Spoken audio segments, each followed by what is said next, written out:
अस्सलाम वालेकुम my YouTube family, कैसे हैं आप लोग। आज मैं आप लोगों से शेयर करूंगी बिल्कुल ट्रेडिशनल तरीके से आलू के पराठे की रेसिपी। बहुत ज़्यादा टेस्टी बनते हैं और बनाना भी बहुत ही ज़्यादा आसान है। अब बहुत ही फूले फूले पराठे बनकर तैयार होंगे और बहुत ही ज़्यादा नरम होंगे। तो आप इसे बच्चों के टिफ़िन में या नाश्ते में आप इंजॉय कर सकते हैं। तो ज़रूर ट्राई कीजिएगा और प्लीज़ चैनल को लाइक और सब्सक्राइब करना ना भूलिएगा। तो आइए हम बनाना शुरू करते हैं। यहाँ पर हमने लिया है 200 ग्राम गेहूं का आटा, जिसे हम रेगुलर रोटी के बनाने के लिए इस्तेमाल करते हैं। और आटे को छानना नहीं है। तो यहाँ पर 200 ग्राम हमने आटा लिया है। अब उसके अंदर हम डालेंगे नमक। तो हाफ टेबल स्पून हमने नमक डाला है और अच्छे से आटे के साथ नमक को हमें मिक्स कर लेना है। फिर हम थोड़ा थोड़ा ऐड करेंगे इसमें पानी। बिल्कुल पानी बहुत ज़्यादा नहीं डालना है, थोड़ा थोड़ा करके हमें ऐड करना है और हमें गूंथते जाना है। जैसे आटा हम गूंथते हैं उसी तरह हमें गूंथ लेना है। तो बिल्कुल आटे जैसा ही गूंथना है, थोड़ा हमें उसे पतला रखना है। आटे को बहुत सख्त गूंदा जाता है रोटी के लिए, तो इसको हमें सख्त नहीं गूंदना है, थोड़ा नरम रखना है। अब इसे हम साइड में रख देते हैं।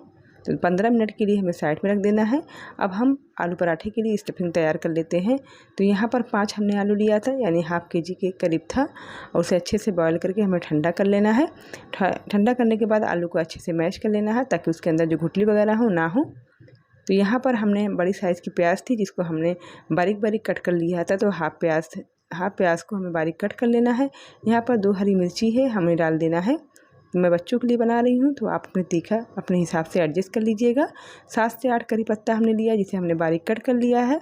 तो बहुत ही ज़्यादा ज़बरदस्त करी पत्ते का फ्लेवर आता है आलू के पराठे में, तो आप करी पत्ते का इस्तेमाल ज़रूर कीजिएगा। यहाँ पर हमने धनिया पुदीना का पत्ता लिया है 1 मुट्ठा, इसके अंदर डाल देंगे। अब थोड़ा सा चटपटा बनाने के लिए हम डालेंगे 1 टेबल स्पून आमचूर पाउडर। अगर आपके पास आमचूर पाउडर नहीं है तो आप इसकी जगह चाट मसाला भी डाल सकते हैं। तो चाट मसाले की क्वान्टिटी आपको बढ़ा देनी होगी। हाफ टेबल स्पून हम इसमें डालेंगे chaat masala, half table spoon कुटी हुई लाल मिर्ची डालेंगे, हाफ टेबल स्पून हम इसमें डालेंगे धनिया पाउडर, हाफ टेबल स्पून हम डालेंगे कश्मीरी लाल मिर्च पाउडर, हाफ टेबल स्पून हम इसमें डालेंगे हल्दी पाउडर, और थोड़ा सा हम डालेंगे इसमें ज़ीरा पाउडर, और थोड़ा सा नमक डाल देंगे अपने टेस्ट के हिसाब से। और अच्छे से इसे हमें गूंथ लेना है, जैसे कि हम आटा गूंथते हैं। तो ये हमारी स्टफिंग बनकर रेडी हो गई है। बहुत ही ज़्यादा सिंपल और बहुत ज़्यादा आसान और बहुत ज़्यादा चटपटी बनकर रेडी हुई है। अब हम जो हमने आटे को गूंद कर साइड में रखा था, अब हम इसकी एक पेड़ा बनाएंगे। जैसे हम रोटी बनाते हैं, तो उससे थोड़ा ज़्यादा बड़ा लेना है और अच्छे से उसे हम राउंड जैसे कटोरी की शक्ल में हमें बना लेना है। फिर उसके अंदर हमें फिलिंग को रखना है। तो ये हमने बना लिया है। बिल्कुल आटा जो लोई होगी बहुत ज़्यादा हमें बड़ी नहीं लेना है। तो ये बिल्कुल कटोरी के शेप में हमने बना लिया है। उसके ऊपर हम बीच के सेंटर में हम रखेंगे, जो हमने फिलिंग तैयार करी थी उसके अंदर डाल देंगे। अब बिल्कुल अच्छे से हम सील करते जाएंगे, कहीं से भी खुला नहीं रहना चाहिए।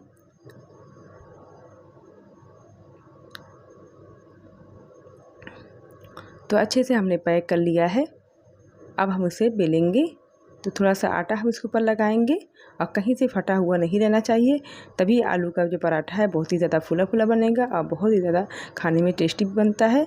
अगर आलू को पराठा बेलते वक्त फट जाता है तो जो हमारी स्टफिंग होती है वो बाहर हो जाती है। तो सेकने में जो तेल है उसके अंदर बहुत ज़्यादा एब्जॉर्ब हो जाता है। तो आप इस बात का ध्यान दीजिए कि हमें बिल्कुल भी फटा हुआ आलू का पराठा इस्तेमाल नहीं बेलना है। तो एक पराठा हमने रेडी कर लिया है। बिल्कुल बहुत ही ज़्यादा सिंपल बनाने में है और बहुत ज़्यादा आसान है। बच्चों को और बड़े को सभी का बहुत ज़्यादा फेवरेट होता है।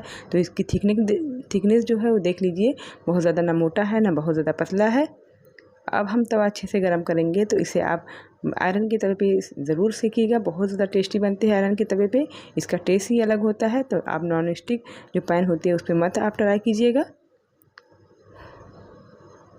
और थोड़ा थोड़ा हम डालेंगे इसके ऊपर राई का तेल। आप इसकी जगह घी डाल सकते हैं। तो यहाँ राई के तेल भी बहुत ज़्यादा मज़ेदार लगते हैं। अब दूसरी तरफ हम पलट देंगे, फिर हम राई का तेल लगाएंगे 1 से 1.5 टेबल स्पून।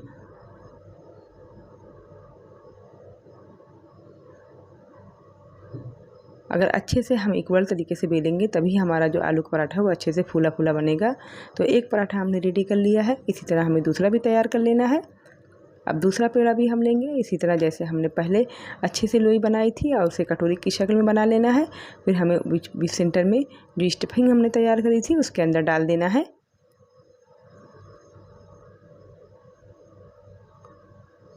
और अच्छे से चारों बाजू से हमें सील कर लेना है ताकि जो स्टफिंग है वो बाहर ना हो। और एक बात का हमें बहुत ज़रूरी ध्यान देना है कि आटा हमें बिल्कुल गीला गूंदना है, जैसे हम रोटी का आटा लगाते हैं बिल्कुल इसी तरह हमें नहीं गूंदना है, क्योंकि हम रोटी का आटा जो होता है वो टाइट होता है और जो इसका आटा बहुत ही ज़्यादा हमें गीला गूंदना है। जितना अच्छा आप गीला गूंदेंगे उतना ही अच्छा आपका आलू का पराठा बनेगा। तो ये टिप होती है आलू के पराठे की बनाने की। तो दूसरा पराठा भी हमारा बेलकर रेडी हो गया है। अब हम उसे तवे में डाल देंगे और अच्छे से आजू से जब एक तरफ से अच्छे से हमारा पराठा पक जाए तो उसे हम पलट देंगे। पलटने के बाद उसमें डालेंगे 1 से 1.5 टेबल स्पून तेल अप्लाई कर देंगे। फिर हम दूसरी तरफ पलटेंगे, फिर 1 टेबल स्पून तेल दूसरी तरफ लगाएंगे और बिल्कुल बहुत ही नरम और बहुत ही आसान तरीके से हमारा दूसरा पराठा भी तैयार हो गया है।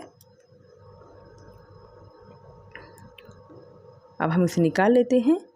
तो इसी तरह सारा पराठा आपको बना लेना है। तो सारे पराठे हमारे रेडी हो गए हैं। अब बहुत ज़्यादा आसान है और बहुत ज़्यादा यम्मी लगता है ये बना खाने में। अब बहुत ज़्यादा जो इसकी स्टफिंग है एकदम अच्छे से हर तरफ फैली हुई है।